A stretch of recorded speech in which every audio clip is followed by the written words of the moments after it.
سارے مدینہ کو خبر لگ چکی تھی کہ آپ وہاں سے نکل پڑے۔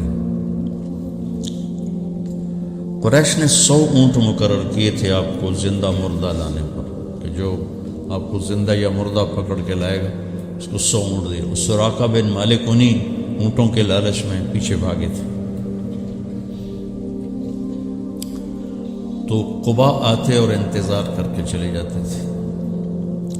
مدینہ کا محل وقوع یہ مدینہ، ٹھیک، یہ قباء، یہ بیچ میں بنو قینقاع، ٹھیک، اور یہ قباء اور یہ بنو قریظہ اور یہ بنو نذیر۔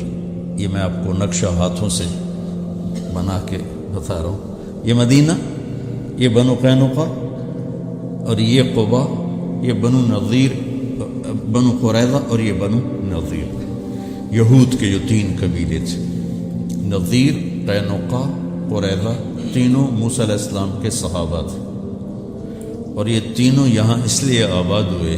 موسیٰ علیہ السلام جب حج پہ تشریف لائے، جب واپس جا رہے تھے، مدینہ سے گزرے تو انہوں نے پہچانا کہ یہ وہ جگہ ہے جہاں آخری نبی آئے گا، تو انہوں نے اجازت لی کہ ہم یہاں رہیں گے، ہماری نسلیں ان پہ ایمان لائیں گے۔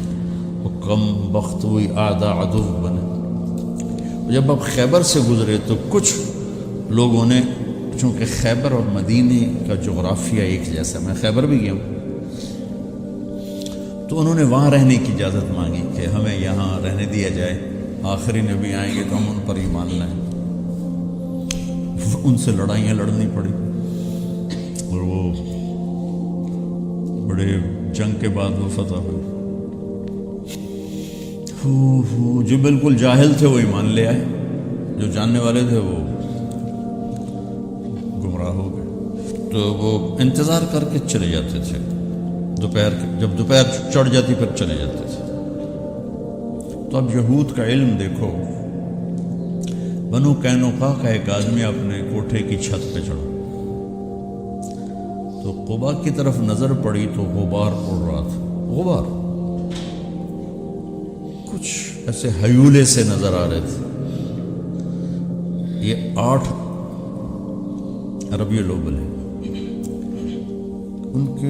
ان کا علم کہاں تک پہنچا ہوا تھا کہ کوئی بھی ہو سکتا ہے، غبار ہے اور کچھ ایسے نظر آ رہی ہیں سواریاں، لیکن اس حد تک ان کو پتا تھا کہ یہ کب پہنچیں گے۔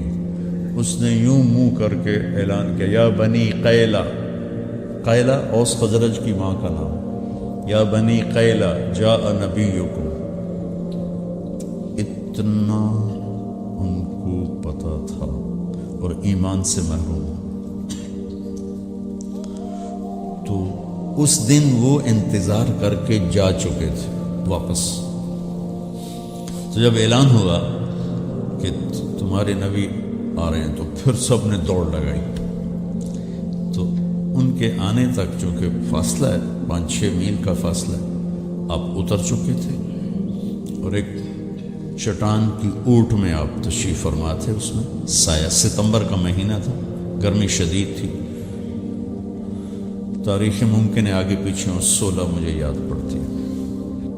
تو اللہ کے نبی کی داڑھی سیاہ کالی، ابو بکر رضی اللہ عنہ اور اللہ کے نبی ہم عمر ہیں، لیکن ابو بکر کی داڑھی میں سفید بال زیادہ تھے، ان کی داڑھی کالی سفید تھی۔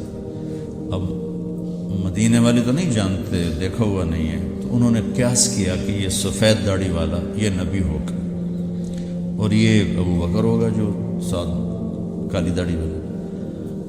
تو سب نے آ کر ابو بکر سے مصافحہ شروع کر دی، اور اللہ کے نبی سے کیے ہی نہیں۔ تو ابو بکر نے بھی نہیں بتایا کہ میں نہیں وہ، تو مصافحہ ہوتے رہے، وہ آپ کرتے رہے، کچھ نہیں۔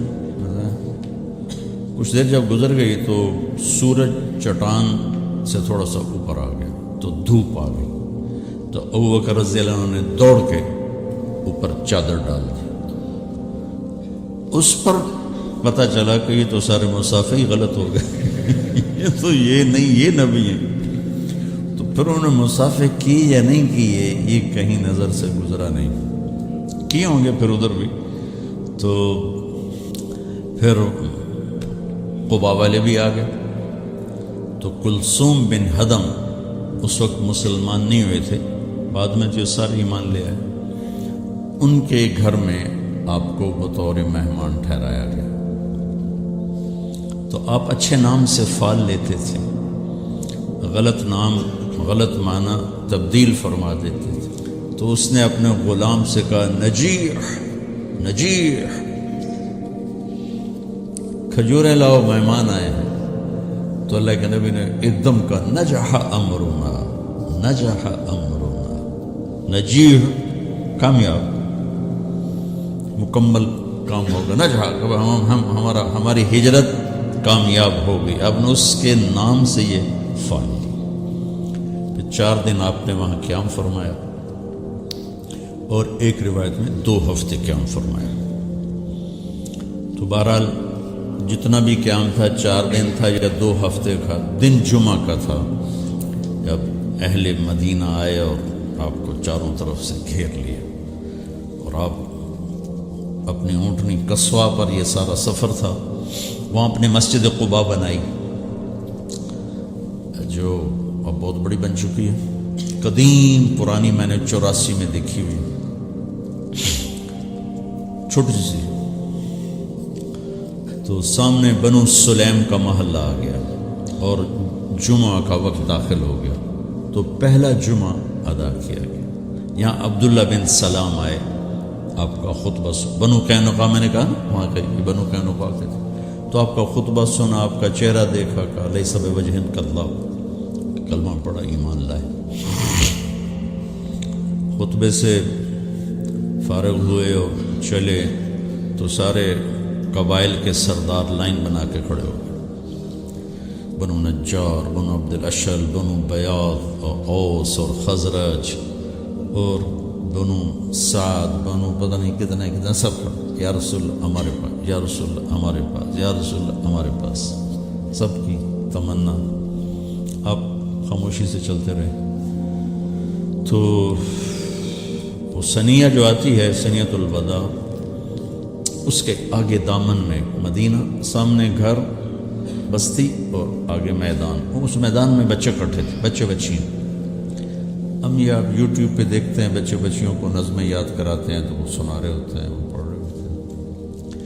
تو اس دور کی جو اللہ کی طرف سے موہبہ جلیل تھا، فصاحت، وہ اس واقعے میں نظر آتی ہے کہ یہ جو بچے بچیاں کھڑے ہیں، انہیں کسی نے کوئی نظم یاد نہیں کرائی کہ جب وہ آئیں گے تو تم نے طلع البدر کہنا ہے.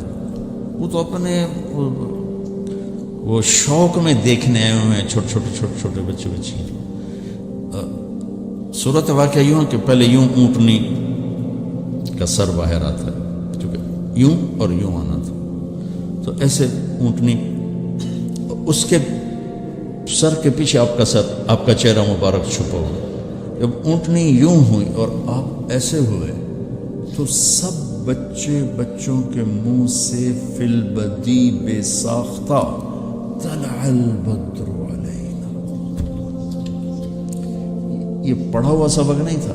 طلع البدر علینا من ثنیات الوداع وجب الشکر علینا ما دعا للہ دعا. ایہا المبعوث فینا جئت بالامر المطاع جئت شرفت المدینہ مرحبا بک یا خیر داع. یہ شعر عام نہیں ملتا کتابوں میں، لیکن اس کا اضافہ جئت شرفت المدینہ مرحبا بک یا خیر داع. آپ نے، اور عورتیں ساری چھتوں پہ چڑھی ہوئی تھیں آپ کو دیکھنے کے لیے. تو جب ہم مدینہ میں داخل ہوئے تو پھر عرب سردار، یا رسول اللہ ہمارے پاس، یا رسول اللہ ہمارے پاس. تو آپ نے اس کی ایسے رسی چھوڑ دی، دعوها فإنها مأمورہ. اسے کچھ نہ کہو، جہاں میرا اللہ لے جائے گا یہ اونٹنی وہاں جائے گی.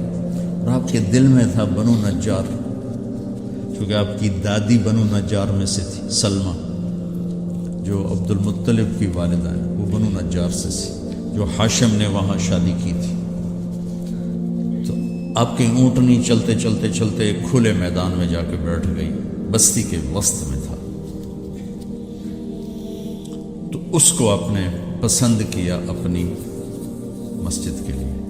تو آپ نے پوچھا یہ زمین کس کی ہے؟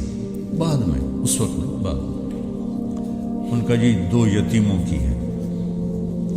تو ان کے سرپرست کون ہے؟ اسد بن زرارہ ہے۔ آپ نے ان کو بلایا کہ یہ زمین ہمیں مسجد کے لیے چاہیے۔ کہا جی ہم تحفہ دیتے ہیں۔ ہم نے کہا یتیم کا مال ہے، تحفہ نہیں ہو سکتا ہے، پیسے لگاؤ۔ کہا ٹھیک ہے جی آپ پیسے لگوائیں، ہم اس سے آپ کو سستا کر کے دے دیں گے۔ ہم نے کہا ٹھیک ہے۔ تو اس کے پیسے لگوائے گئے تو 7 دینار اس کی قیمت بنی۔ میرے نبی نے کیا کیا کہ تمہارے سامنے بھی 7 دینار قیمت لگی ہے، ہم آپ کو 10 دینار دیتے ہیں مسجد میں۔ آپ نے 10 دینار میں جگہ خریدی۔ تو اس کے بعد آپ کی اونٹنی اٹھ گئی۔ یہ میں نے بعد کا واقعہ سنایا ہے آپ کو۔ آپ کی اونٹنی اٹھی، جیسے میں یوں آپ کو دیکھوں اور پہچانوں بھائی کون کہاں بیٹھا ہوا ہے، تو اس نے ایسے ایسے دیکھنا شروع کیا ایسے، اور سیدھی بنو نجار کی گلی اس نے پکڑ لی اور جا کر ابو ایوب انصاری کے دروازے کے قریب بیٹھ گئی۔ تو یوں میرے نبی بنو نجار کے مہمان بن گئے، جو آپ کے اندر کی تمنا تھی کہ میں بنو نجار میں بیٹھوں۔ تو اس سارے سفر میں ابوبکر صدیق رضی اللہ تعالی عنہ ساتھ ساتھ ہیں۔ یہ ان کی منقبت، فضیلت تو بے شمار ہیں۔ بس میں نے تھوڑی سی ہجرت کی اہمیت، وہ پہلی حدیث ایسی تھی، تو میری دعا ہے کہ آپ ہجرت کرنے والے بنو، اللہ کے نام کو لے کر پھرنے والے بنو۔